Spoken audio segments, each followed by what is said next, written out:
Hello my friends, in this video we have got a stick manipulation drill for improving your proprioception or body awareness, plus the sword, knife and empty hands version of it and some little context to go with it.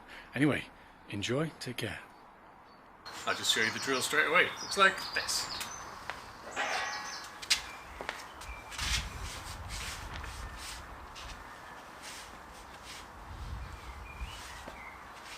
Left hand.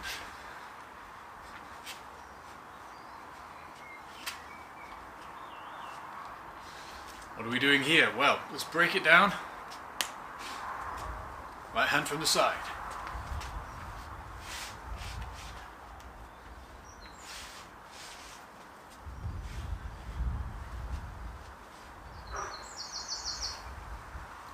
Other side.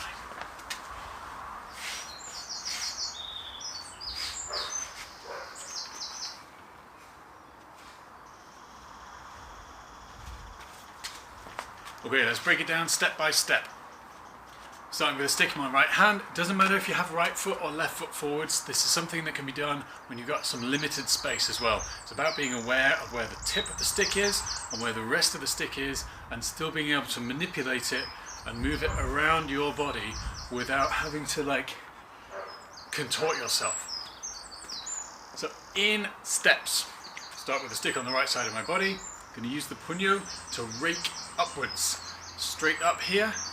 That's it. So the tip of the stick goes over my right shoulder and behind me a little way. That's it. First move, nice and easy. Uppercut. Next, I want to do like a horizontal slashing rake with the puño.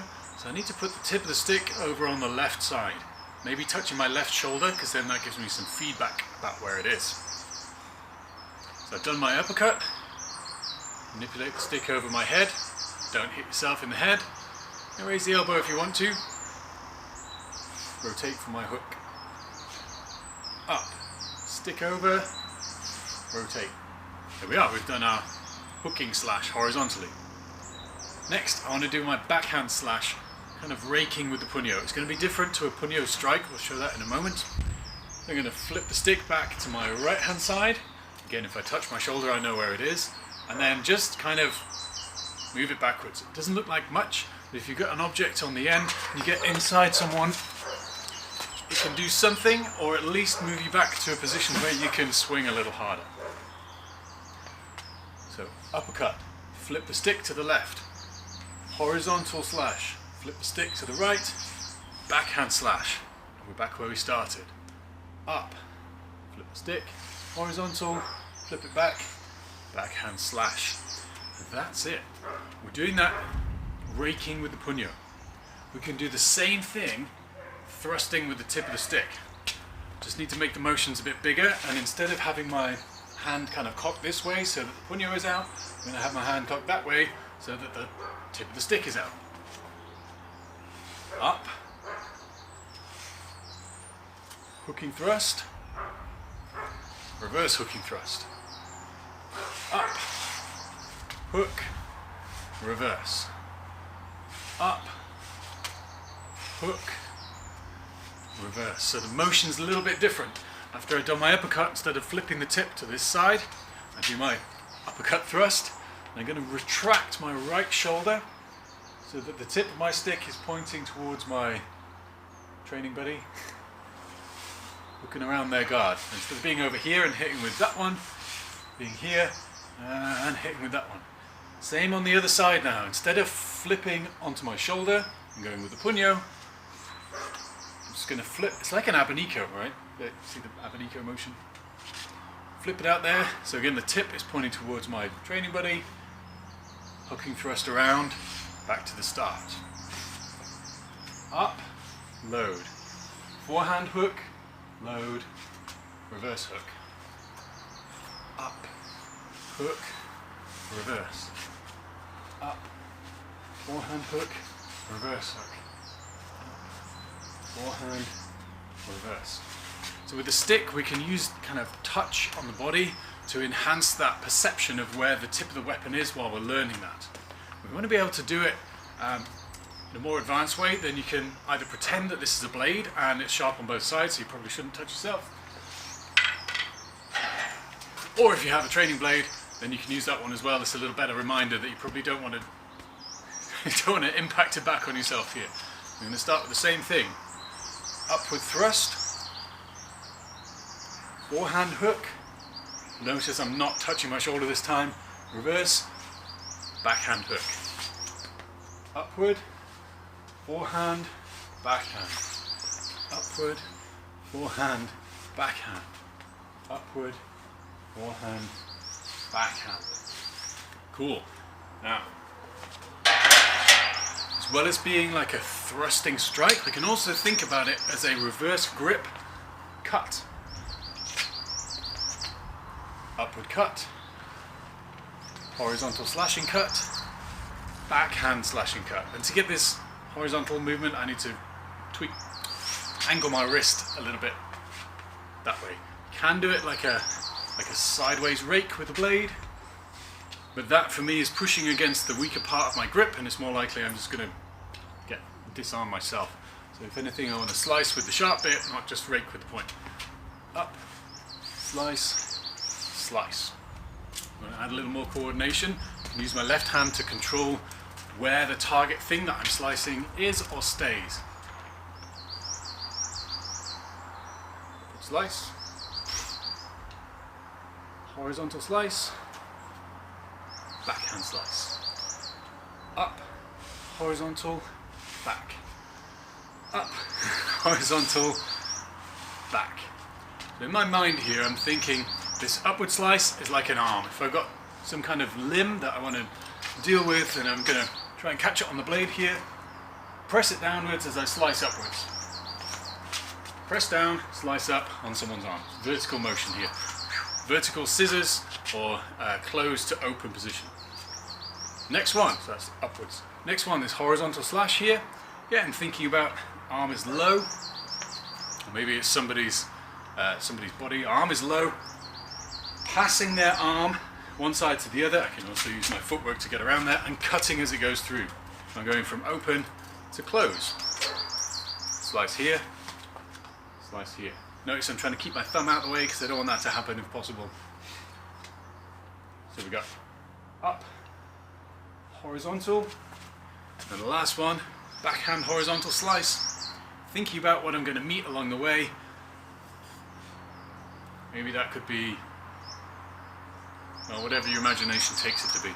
If I want to get in here and jam nice and close, out there, I've blocked your limbs there, and maybe this is my finish. Who knows? I need a training buddy really, don't I? There we go, backhand slice with this. Anything we can backhand slice with the knife, we can also elbow. What's that last one going to be?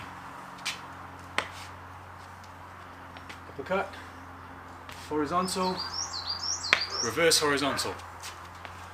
Uppercut, horizontal, reverse horizontal. This last one, I'll show you in the garage. Cool, so looking at here, and then that third one. Out of context seems a little strange. How could you hit someone by doing this? Maybe we've got my mate Bill who's going to help me out. This is Bill's arm, and there's his face here. So let's say that he's leaving his arms out for me to demonstrate my martial arts technique wonderfully. It's very kind, Bill, thank you. I'm going to pass his arm, try and get inside here. Maybe my aim is to kind of body check him and try and take him down by pushing on the top and, I don't know if you can see my knee, but tripping him over my knee, basically. Here, and if I just push, even if I push quite hard, it's quite straightforward to resist something that slowly increases in force, but something that increases quite rapidly as an impulse, it's harder to resist. So that might just initiate the takedown. So you go here, and there. So all needs to be quite ballistic entry. 1, 2, and there. It's quite similar to, I've got uppercut, horizontal here. If I'm a little lower, I've got this one out there, I can assist it by putting that impulse through into the target. It's a little weird because I'm not covered right now, but if you have somebody on the beginnings of off balancing, then they're not going to be thinking about hitting you, they're going to be thinking about not falling over. So that's where this body check element comes in. If if I can stand up straight, he's going to start falling over. I just assist with this one, or if I keep my cover because I've entered in this position, assist with that one. So, up, horizontal, backhand. Another thing we can do with elbows, we can also do with punches. Up, horizontal, back fist. Don't normally use the back fist personally, I prefer hammer fist, and that changes the mechanics a bit because of the shoulder rotation. Up, horizontal, back fist.